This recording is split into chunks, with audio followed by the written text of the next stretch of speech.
आज फिर मैं एक नई वीडियो के साथ माई सेल्फ मानसी स्टार्ट करते हैं।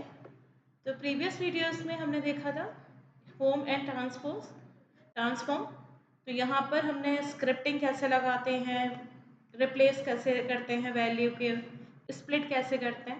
नेक्स्ट हमारे पास है ऐड कॉलम। हमारे डेटा में हमें कुछ नए कॉलम्स ऐड करने हैं। तो यहाँ पर हमारे पास बहुत सारे ऑप्शंस होते हैं, उनके थ्रू आप कॉलम्स ऐड कर सकते हैं। सबसे पहले हमारे पास simple from all column from selection.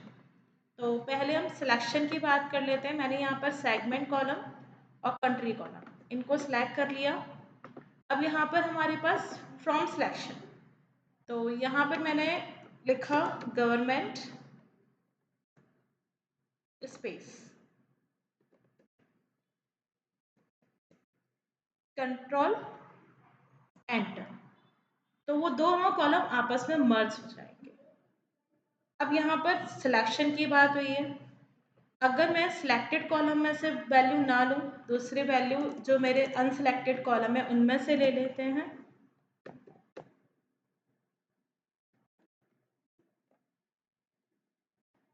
तो मैंने ये वाली वैल्यू ले ली, तो वो सेम वैल्यू ही आ जाएगी। यहाँ पर सेगमेंट अलग होंगे बट प्रोडक्ट सेम ही रहेगा, क्योंकि हमने वो प्रोडक्ट वाला कॉलम सिलेक्ट नहीं किया था। हमने जो सिलेक्ट किया था सेगमेंट और कंट्री सिलेक्ट किया था। तो यहाँ पर जो मर्जिंग होगी वो उन दोनों कॉलम्स के बिहाफ पर ही होगी। ये एक कांस्टेंट वैल्यू होगी कि आपने कोई प्रोडक्ट की कोई कांस्टेंट वैल्यू ले ली, कोई भी कांस्टेंट वैल्यू ले ली, उसके साथ कर रहे हैं। लेकिन अगर आपको दो कॉलम को मर्ज करना है, तो अगर आपने सिलेक्शन वाला फीचर सिलेक्ट किया है तो फिर आपको उसी की वैल्यू देनी है। तो वो अपने अकॉर्डिंग मर्ज यहाँ पर लिखा भी आएगा मर्ज्ड। ओके करेंगे, वो नया कॉलम यहाँ पर क्रिएट हो जाएगा। इसी चीज को अगर आपको नहीं सिलेक्ट करना, तो आपने यहाँ पर किया फ्रॉम ऑल कॉलम्स। तो यहाँ पर मेरे पास मैंने ऑल कॉलम के थ्रू यहाँ पर मैं कर रही हूँ। तो ये मर्ज कॉलम, मान लीजिए मेरे पास कोई इंटीजर डेटा है, मैं उसको मर्ज कर रही हूँ। तो यहाँ पर मैंने पहली वैल्यू ले ली यूनिट सोल्ड की 16। तो ये वैल्यू हमारी आ गई इसके साथ। तो यहाँ पर एज इट इज जैसा आपने यहाँ पर लिखा है,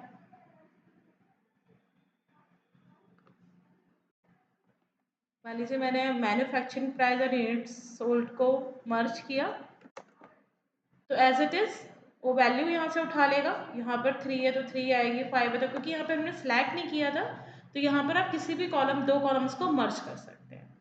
तो पहला ऑप्शन हो गया, ओके करेंगे ऐड हो जाएगा, कैंसिल करेंगे ऐड नहीं होगा। नेक्स्ट, तो ये तो हमारा हो गया मर्जिंग, हमने मर्ज किए दो कॉलम। अब नेक्स्ट हमारे पास आता है कस्टम कॉलम। आपको कोई फंक्शनिंग लगानी है, तो यहाँ पर इसका नेम आप डिसाइड कर सकते हैं क्या रखना है। मान लीजिए यूनिट सोल्ड इंसर्ट, मैंने यूनिट सोल्ड को इंसर्ट किया, मल्टीप्लाई टू। आप कोई भी और भी फंक्शंस लगा सकते हैं। यहाँ पर मैंने एक सिंपल प्रोसेस की है कि जितने यूनिट सोल्ड हुए हैं उनमें मैंने 2 का मल्टीप्लाई कर दिया। तो एक नया कॉलम जनरेट यहाँ पर हो जाएगा, और उस कॉलम में आप बोल सकते हैं कि आपको कोई फंक्शनिंग के थ्रू या मैथमेटिकल कैलकुलेशन, स्क्वायर रूट निकालना है, प्लस करना है, माइनस करना है, तो आप कस्टम कॉलम का यूज़ करेंगे जहाँ पर आप फंक्शन अप्लाई करेंगे। यहाँ पर ये एरिया हमारा फॉर्मूला, कस्टम फॉर्मूला, ठीक है। यहाँ पर आप फॉर्मूले के बारे में और भी जाके इंटरनली जाके आप पढ़ सकते हैं, learn about power query formulas. और ये हमारे सारे कॉलम्स नेम हो गए, किसके साथ आपको क्या फॉर्मूला कर रहे हैं, तो आप मैनुअली भी लिख सकते हैं, पर्टिकुलर फंक्शंस का यूज़ भी कर सकते हैं। तो हम फंक्शंस की बात करेंगे क्योंकि यहाँ पर जो लैंग्वेज होती है एम लैंग्वेज यूज होती है, और फंक्शंस भी होते हैं पावर क्वेरी में। जैसे हमारे पास एक्सेल के पास फॉर्मूलेस फंक्शंस, प्रीडिफाइंड फंक्शंस होते हैं, तो इनके पास भी, यहाँ भी है हमारे पास। तो अभी हम वो डिस्कस नहीं कर रहे हैं, हम सिंपल यहाँ पे देख रहे हैं कि हमने कैसे ऐड करना है। तो यहाँ पर नेक्स्ट हमारे पास आता है इन्वॉक कस्टम फंक्शन। अब यहाँ पर नॉर्मली आप देखेंगे तो कुछ नहीं है, अभी हमारे पास सिर्फ कॉलम नेम है, क्योंकि यहाँ पर एक फंक्शन क्वेरी होगी। तो क्वेरी हमें जनरेट करनी पड़ेगी। क्वेरी जनरेट करने के लिए हम क्या करेंगे, इस वाले पार्ट में हमारे पास न्यू क्वेरी, क्योंकि हमारे पास पहले से कोई क्वेरी नहीं है, ब्लैंक क्वेरी, हम यहाँ ब्लैंक क्वेरी में आ गए। अब यहाँ पर हमारे पास एडवांस एडिटर, ये मैंने आपको पहले भी दिखाया था, तो इस एडिटर में हम यहाँ पर थोड़ा सा फंक्शन लगाएंगे। तो यहाँ पर मैंने लगाया जो भी वैल्यू आ रही है, ए के अंदर वो वैल्यू आ रही है, मान लीजिए एक फंक्शन मैंने यहाँ पर क्वेरी जनरेट कर ली कि जो भी वैल्यू आ रही है उसका 2 से मल्टीप्लाई कर। तो ये तो हमारा कोडिंग पार्ट हो गया, मतलब आपको क्या करना है और ये हमारा क्या आंसर रिटर्न हो रहा है, ये हमारा इनपुट हो गया। तो ये हमने क्वेरी जनरेट कर ली और यहाँ पर अब इस क्वेरी को हम यहाँ पर यूज़ करेंगे। तो जो मेरा एग्जाम्पल 2 था, तो क्वेरी जनरेट कर रहे हैं, तो यहाँ पर हमारे पास हम आए add column, invoke custom function. अब जो क्वेरी हमने बनाई है, पहले हमारे पास कोई भी ऑप्शन यहाँ पे नहीं आ रहा था क्योंकि हम एक क्वेरी जनरेट कर चुके हैं, फंक्शन जनरेट कर चुके हैं, क्वेरी 1, ठीक है। किसके ऊपर लगाना है, तो मैथमेटिकल कैलकुलेशन है, यूनिट सोल्ड के ऊपर मैंने लगा लिया। यहाँ पर किस टाइप, यहाँ पर कॉलम नेम के थ्रू ले रहे हैं, बाकी आप पर्टिकुलर वैल्यू के साथ भी ले सकते हैं। ओके, सेम आंसर आएगा क्योंकि हमने सेम वही प्रोसेस की है जो यहाँ पर किया था, 2 का मल्टीप्लाई, तो ये हमारा 2 का मल्टीप्लाई। तो यहाँ पर भी आप क्वेरी के थ्रू एक फंक्शन जनरेट कर सकते हैं, इफ एल्स कंडीशंस लगा सकते हैं। जैसे अगर मैं यहाँ पर बात करूँ, मैं इस क्वेरी को थोड़ा चेंज कर लेती हूँ। तो यहाँ पर हम गए, बाकी आप राइट क्लिक करेंगे तब भी आप जा सकते हैं एडवांस एडिटर। मैंने क्वेरी में क्या चेंज किया, मैंने इफ एल्स लगा दिया। If a is greater than 600 then a multiply 2 else a multiply 3। अगर a की वैल्यू ग्रेटर देन 600 2 से मल्टीप्लाई करना है, एल्स 3 से मल्टीप्लाई करना है। मैंने क्वेरी चेंज कर दी, तो क्या हमारे रिजल्ट चेंज हो जाएंगे? यस। अगर आप यहाँ पे देखेंगे, ये हमारा 600 से कम वाली वैल्यू अगर ये, तो आप देखेंगे इसका आंसर हमारे पास आ रहा है 1035, क्योंकि ये 3 से मल्टीप्लाई हो रहा है, क्योंकि इसकी वैल्यू इसकी वैल्यू 600 से कम है। जिनकी वैल्यू 600 से ज़्यादा है वो 2 से मल्टीप्लाई होंगे, जिनकी वैल्यू 600 से कम है वो 3 से मल्टीप्लाई। तो यहाँ पर अगर 3 से मल्टीप्लाई करेंगे 5, 1, 3 एंड 10, 1030। इसी तरह से कुछ और करना है, तो यहाँ पर अगर मैं एक और नई क्वेरी जनरेट कर ली, इससे पहले हम एक और चीज़ सीखते हैं। यहाँ पर पैरामीटर अभी तक हमने जनरेट नहीं किए थे, अब हम पैरामीटर जनरेट कर रहे हैं, न्यू पैरामीटर। तो यहाँ पर हमारे पास तो पहले पैरामीटर का नेम, उसका डिस्क्रिप्शन आप यहाँ पर डाल सकते हैं। अब किस टाइप की ये वैल्यू आएगी, मान लीजिए मैंने बोला टेक्स्ट टाइप की वैल्यू आएगी। अब यहाँ पर आपको कोई पर्टिकुलर वैल्यू, जैसे पर्टिकुलर वैल्यू आप डाल सकते हैं, कोई भी एनी वैल्यू, या फिर आप यहाँ पर अगर मैंने बोला लिस्ट ऑफ वैल्यू, मैंने एक लिस्ट जनरेट की, ईस्ट वेस्ट, बस मैंने यहाँ पर ईस्ट और वेस्ट 2 वैल्यू लिख लिए। यहाँ पर एक बाय डिफॉल्ट जो आपने बनाई है लिस्ट, उसी में से हम बाय डिफॉल्ट वैल्यू डाल देते हैं। तो यहाँ पर मैंने दोनों में ईस्ट डाल दिया, एक पैरामीटर जनरेट कर लिया। पैरामीटर का टाइप किस था, टेक्स्ट टाइप का है। ओके, एक पैरामीटर नया क्रिएट हो जाएगा, उसकी बाय डिफॉल्ट वैल्यू ये आ रही है। अब एक नई क्वेरी हम जनरेट कर रहे हैं, न्यू क्वेरी। यहाँ पर हमने नई क्वेरी जनरेट की। अब इस क्वेरी में हम इस पैरामीटर का यूज़ करेंगे। तो यहाँ पर मैंने वही फंक्शन जैसे हम लगाते हैं कि अगर वैल्यू आ रही है तो जो भी वैल्यू आ रही है पर्टिकुलर रो में से, if a is equal to parameter, तो जो भी पैरामीटर आपने बनाया वो यहाँ भी शो करने लगता है।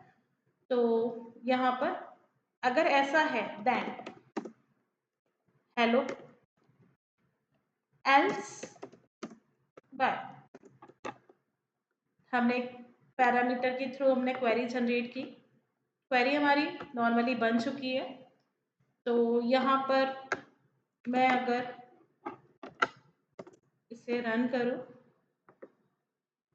तो क्वेरी हमारी एग्जीक्यूट हो रही है, क्योंकि हमने ईस्ट और वेस्ट दो वैल्यू दी थी। अगर वो होती तो हेलो आता, नहीं तो यहाँ पर बाय। अब इसी चीज़ को हम यहाँ पर अप्लाई करते हैं, तो वो कॉलम की वैल्यू मैच करनी चाहिए। तो मेरे पास एक रीज़न कॉलम है जिसके अंदर हमारे पास ये सारी वैल्यूज़ हैं। तो इनबॉक्स, अब यहाँ पर मैंने क्वेरी 2 जो मैंने बनाई है किसके ऊपर लगाना है, रीज़न के ऊपर लगाना है। ओके, आप देखोगे अगर मैं बाय 2 मिनट,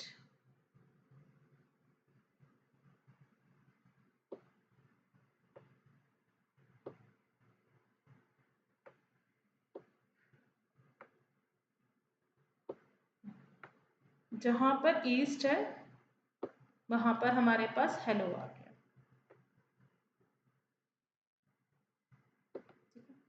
क्योंकि हमने पैरामीटर की बाय डिफ़ॉल्ट वैल्यू यहाँ पर डाली हुई है, तो जहाँ यहाँ ईस्ट होगा, आप पैरामीटर में देखोगे बाय डिफ़ॉल्ट वैल्यू हमारी क्या है, ईस्ट। ठीक है, आप पैरामीटर मैनेज कर सकते हैं वापस से, क्योंकि हमने यहाँ पे डिफ़ॉल्ट वैल्यू क्या डाली है, ईस्ट। और यहाँ भी आप देख सकते हो, अगर मैंने यहाँ पे लिखा बेस्ट,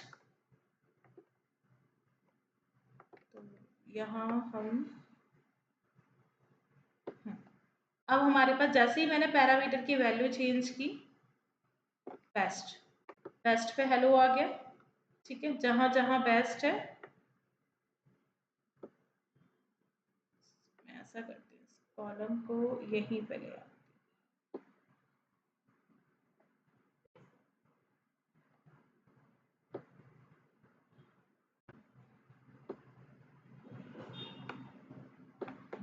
रीजन के पास ही ले आते हैं इस कॉलम को।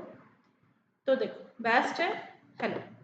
अब ईस्ट में अगर हम देखेंगे तो बाय, क्योंकि हमने पैरामीटर की वैल्यू चेंज कर दी। अब हमने पैरामीटर में सिलेक्ट क्या कर लिया, बेस्ट।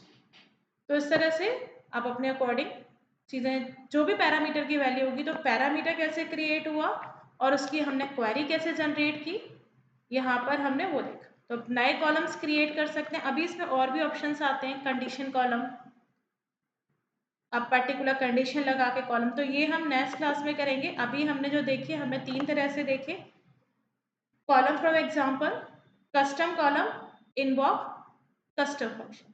तो आज क्योंकि मैं वीडियो सिर्फ 12 to 15 मिनट्स की ही बना रही हूँ, इसीलिए मैं आज के टॉपिक में इसे इतना ही रखूँगी।